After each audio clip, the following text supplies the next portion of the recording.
lot of times people have strong interest and ask a lot of questions about how our birds are raised on our farms.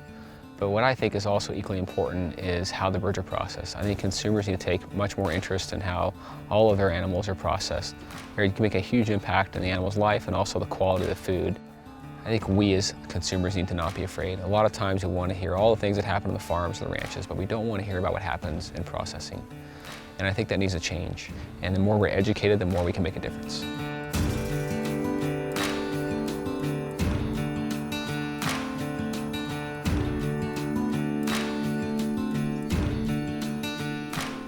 Our plant is in Sanger, California.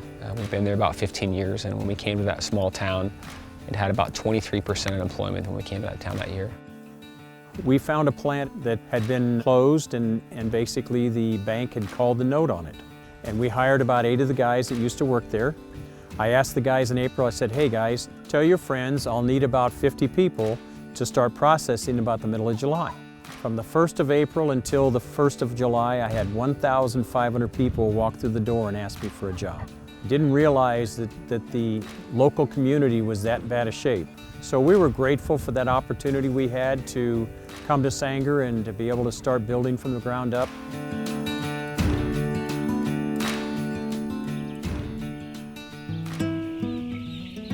We're kind of pioneers in changing the whole industry because of how we do this. And animal welfare is very important to us.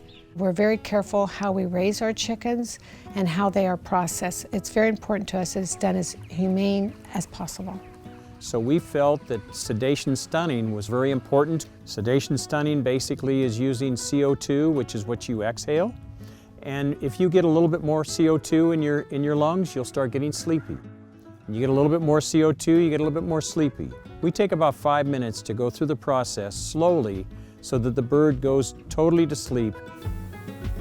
After we harvest and process our birds, we have to chill them down to get to the right temperature to give shelf life to get to the grocery stores. And we use a process called air chilled. 99% of all the chickens in the United States are water chilled. However, that water bath has to be chlorinated. USDA requirements has to be 40 parts per million of free chlorine. And that water bath is absorbed into the meat. We went over to Europe and we learned a lot from over there. In Europe, they do not like to water chill. They like to air chill their chickens. And the reason they like to do that is because they don't like chlorine. In the European Union, air chilled is actually required because they're concerned about chlorine in the food supply. And so all the poultry over there is air chilled. That's where I first learned about the air chill technology. And then we were able to bring that technology back and renovate our plant here. Our air chill room that we just completed about 2 years ago, it's a beautiful, clean room that we can chill the birds down and get the right temperature for shelf life. In all that we're doing, we're analyzing everything to become more sustainable. One of the things we can do to be more sustainable here in California is solar power. Our solar panels produce about 1 megawatt of solar power, and that produces about 20% of the power we use at our plant. The solar panels not only provide solar power for our plant, but it also provides shade for all of our team members' cars, so that after a hard day of work, when they get back out to their car, it's at least in a shaded area. One of the ways that we can be good stewards of the environment is to analyze everything we're doing with our packaging. And one of the things that we decided about 10 years ago was to eliminate the use of styrofoam. By doing that, it reduces styrofoam with landfills. And also, we went to a new packaging type that's recyclable plastic, and it actually takes up less space in the packaging, takes up less space on the shelf, so we're using less packaging material. Most poultry boxes actually are wax-coated boxes that you can't recycle.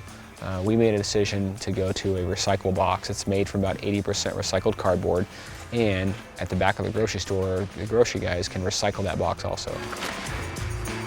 With the backing of the consumers voting with their dollars for what they want, we can have the resources to make those investments.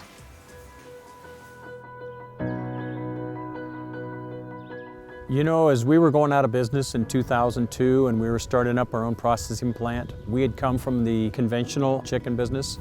And in conventional, you use a lot of antibiotics, and you use a lot of chemicals, and you use a lot of additives in your products. And we realized after processing that we didn't want to do those things.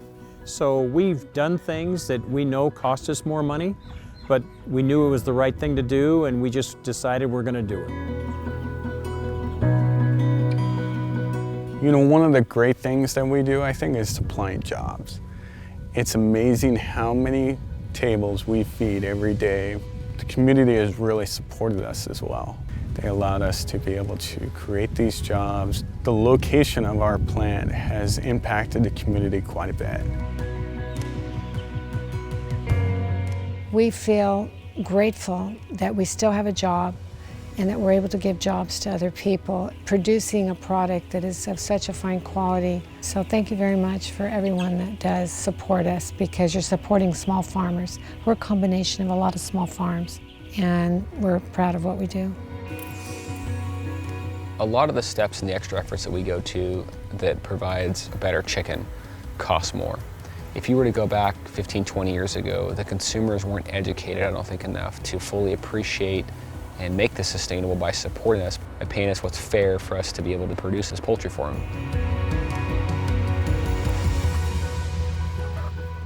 I think that we have an amazing opportunity right now. We can make change in how our food system is put together, and there's so much information that is available that we can make educated decisions. I'm a father of 5 children, and I want to make sure that, that I leave our farms, I leave the land in a better place than I first got it. And I think that the changes we're making are going to do that. And I know we still have a long ways to go. There's still lots of improvements we can make, but I think that hopefully that my generation will be remembered for pointing this ship in the right direction.